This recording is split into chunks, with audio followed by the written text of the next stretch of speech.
भाई साहब this movie rock. Almost 2.5 घंटे की ये मूवी है। हाँ, कहीं कहीं पर थोड़ा ड्रामा ज्यादा हो जाता है, बट कितना कुछ ये मूवी ऑफर करती है। क्या ऑफर करती है, चलिए उसके लिए पहले मूवी के प्लॉट में चलते हैं। मूवी की स्टोरी फोकस करती है ग्रुप ऑफ पुलिस ऑफिसर पर, लेड बाय जैकी चैन, जो कि पकड़ना चाहते हैं ग्रुप ऑफ थीव्स, जो कि बड़ी होशियारी से आज के जमाने में एआई से भी बचकर चोरी कर रहे हैं। I mean what a nice touch. AI को भी चैलेंज किया जा रहा है, और सिर्फ टच नहीं, काफी ब्रिलियंट डायरेक्शन, सिनेमाटोग्राफी और एक्टिंग से हमें यह दिखाया जाता है कि कैसे आज भी एआई बेकार हो सकता है और कैसे एआई को ही एआई के खिलाफ यूज किया जा सकता है। आई मीन ऐसा पॉसिबल है। अब कैसे जैकी चैन और उनकी टीम इन क्रिमिनल्स को पकड़ती है या पकड़ पाती है भी या नहीं, कुछ इसी स्टोरी को बेहतरीन एक्शन और एक्टिंग और एक्टर्स से एक्सप्लोर करती है मूवी, जिसका नाम है शैडोज एज। दोस्तों, ढेर सारे मस्ट वॉच मूवीज नेटफ्लिक्स पर अवेलेबल है, जिसके अल्ट्रा एचडी अकाउंट 650 में आते हैं, मगर आप पा सकते हैं सिर्फ 163 रुपए में। कैसे, ये जानने के लिए वीडियो के डिस्क्रिप्शन में दिए गए व्हाट्सएप पर तुरंत कॉन्टैक्ट कीजिए।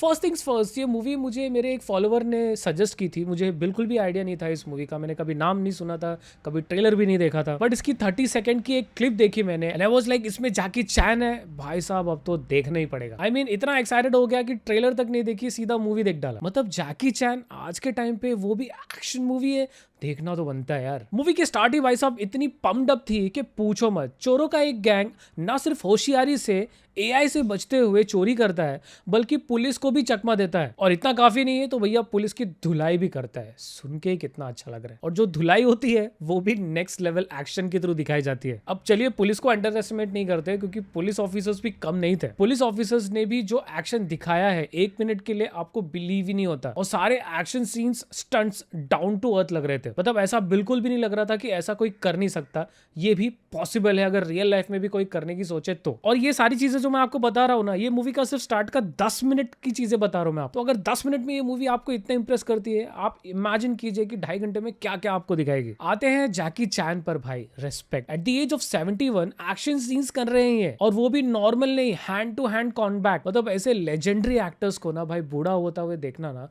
बहुत बुरा लगता है। आई जस्ट वॉन्ट कि भाई ये 50 में या 60 में या अभी जो भी एज है ना, इस पे अटक जाए और ये कभी बूढ़े ही ना हो, और हमें ऐसे ही एक से एक एक्शन मूवीज देते रहे। But still at the age of 71 जो एक्शन सीन्स इन्होंने किया है भाई, आसान नहीं है। आई मीन लाइक बहुत सारे ओल्ड एक्टर्स को आप देखेंगे कि गन्स वगैरह लेके, मशीन गन्स लेके एक्शन करते हैं, बट ये हैंड टू हैंड कॉम्बैट कर रहे हैं, तो रेस्पेक्ट। मूवी की स्टोरी की बात करें तो आजकल का हॉट टॉपिक है एआई। तो इस मूवी में एआई डाल दिया गया, और एआई को ही एआई के खिलाफ यूज किया गया है। बट अगेन एआई के साइड साइड इसमें पुराने तरीके भी हैं, वो तरीके जो हाईटेक एआई इंडस्ट्री और कैमरा आने के पहले थे। यानी जब नॉर्मल इंसान सर्विलेंस करते थे और चोरी को पकड़ते थे, हमें काफी ब्रीफ टाइम पर पूरा सर्विलेंस सिस्टम दिखाया जाता है, और उसी चीज को एआई के साथ इंप्रूव किया जाता है। ऐसी ऐसी चीजें जो एआई भी ना कर पाए, वहां ह्यूमन सर्विलेंस को डाला गया। सो ये एआई और ह्यूमन सर्विलेंस का एक कॉम्बिनेशन था। मतलब ये दिखाया गया कि कैसे ये दोनों एक दूसरे के बगैर कुछ नहीं है। मूवी की स्टोरी ऑफ कोर्स बहुत अच्छी थी। मूवी एक चोरों के गुट को और पुलिस के गुट को दिखाती है, और भाई जो चीजें दिखाई जाती है कि कैसे अगर आप किसी को सर्वेलेंस पर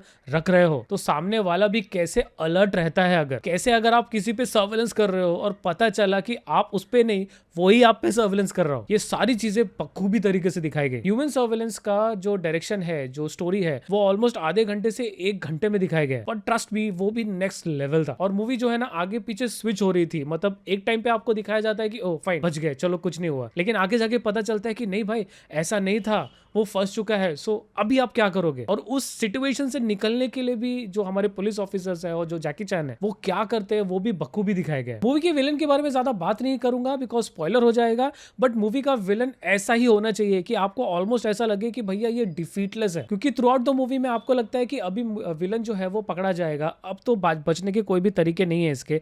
बट भैया जो मूवी है ना, स्टोरी उसकी ऐसी है कि उसमें ट्विस्ट पे ट्विस्ट एंड तक डाला गया है। और जब ट्विस्ट की बात आई तो last but not the least movie के ट्विस्ट पर आते हैं। आई मीन मूवी में ट्विस्ट पे ट्विस्ट तो थे ही, उसके ऊपर उसे एक्शन से टॉप्ड अप कर दिया गया। जैकी चैन प्रूव कर देते हैं कि age is just a number. इस मूवी में क्या कुछ नहीं था, अच्छी स्टोरी, हटकर स्टोरी, एआई, ह्यूमन सर्विलेंस, चोरों का गुड, पुलिस का गुड, लाजवाब सस्पेंस तो टॉप नॉच था, और डायरेक्शन एक नंबर, एक से एक एक्शन, परफेक्ट पावरफुल विलन और हिला देने वाला ट्विस्ट। और अगर आपको ये सारी चीजें एक मूवी चाहिए तो ये मूवी आपके लिए मस्ट वॉच है, बिल्कुल ना मिस करें। और इसीलिए इन सारी चीजों को ध्यान में रखते हुए मैं इस बेहतरीन मूवी को रेट करूंगा 9 आउट ऑफ 10। हाँ, मूवी में थोड़ा सा ड्रामा आता है जैकी चैन और उनकी दोस्त की एक बेटी के साथ में, वो मुझे ऐसा लगता है कि थोड़ा बहुत 5 से 10 मिनट का कट शॉट किया जा सकता था। एंड एक और रीजन है इसको 1 पॉइंट कम करने का, क्योंकि ये इसकी मैंडरिन लैंग्वेज में था तो मुझे इसे चाइनीज लैंग्वेज में ही देखना पड़ा, तो आधा टाइम मेरा जो है ना वो सबटाइटल पे फोकस था। मैं मूवी को 90% ही एंजॉय कर पाया। This movie at least deserved to be release in theatres in India, और अगर रिलीज नहीं किया तो एटलीस्ट यार इसे एक इंग्लिश लैंग्वेज में तो डब करना चाहिए था। जाने से पहले आपको दोस्तों बता दूं, आप हमारे व्हाट्सएप और टेलीग्राम चैनल पर हमें ज्वाइन कर सकते हो, जहां पर हम डेली ओटीटी के फ्री गिव अवेज देते हैं। लिंक आपको वीडियो के डिस्क्रिप्शन में मिल जाएगा। अंत तक वीडियो देखने के लिए धन्यवाद। Stay safe.